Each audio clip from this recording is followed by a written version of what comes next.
Қазір біз ақ қағазды алып, қолымызбен әбден умаждап аламыз да, бос ыдысқа жақсылап саламыз. Қатты итеріп саламыз. Енді үлкен бір ыдысқа суық су құйып қоямыз. Енді осы суық судың ішіне стаканды төңкеріп қоямыз. Біраз көреміз, бақылаймыз. Енді стаканды судан шығарамыз. Судан шығарамыз да, ішіндегі қағазды шығарып, қайтадан ашып көреміз. Қағаз қандай екен? Су ма, кебу ма? Иә, қағазымыз кебу. Жалпақ табақты аламыз. Ол табаққа кішкене графиннан су құямыз. Енді мына бояуды алып, таяқшаның ұшымен ғана суды бояймыз. Жақсылап бояймыз жан-жағын бәрін. Енді таяқшаның орнына қойып, шамды аламыз да, свечканы шамды алып, сіріңкемен жағамыз. Ал енді кішкене күтейік жансын.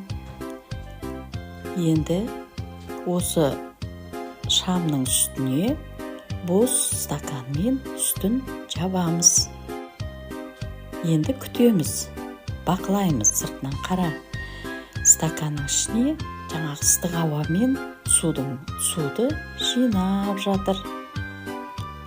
Сонда стакан ішіне жиналған ыстық ауа, ана боялған суды жинап алады. Ал енді мына бос құмыраны аламыз да, графиннан суық, тастай суық су құямыз. Көбірек қып, жартысынан жоғары қып су құямыз. Енді бұл суды қоя тұрамыз да, бос стаканды аламыз да, бұл ыдысқа, кішкентай ыдысты аламыз, кішкентай ыдысқа ыстық су құямыз. Енді қайнаған ыстық суды құямыз. Енді осы судың ішіне кішкене бояу салып, таяқшамен бояймыз. Енді суды бояймыз да, таяқшаның орнына қойып, енді мына суық суды, құмырадағы суық судың ішіне мына стаканымыздағы ыстық суды батырамыз. Әнекей суық су жоғары көтерілді, ыстық сумен стаканымыз ішіне түсті.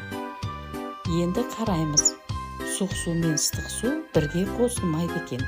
Өйткені ыстық су төбесінде ғана көрдім да, үстіндегі төбесінде ғана тұр, екеуі бірге араласпайды екен.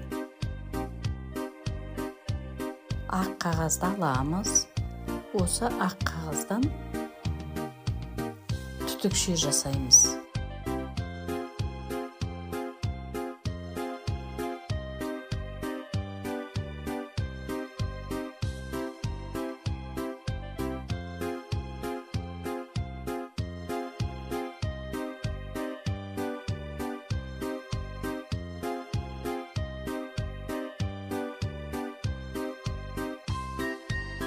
Ол түтікшені қысқышпен орта беліне қысамыз.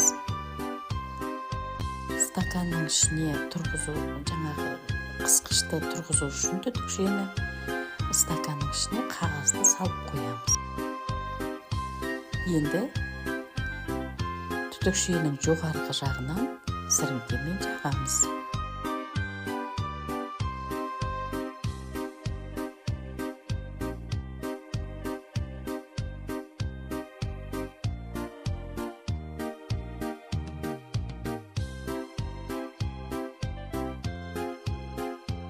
Түтікшенің астыңғы жағынан қою түтін шығады.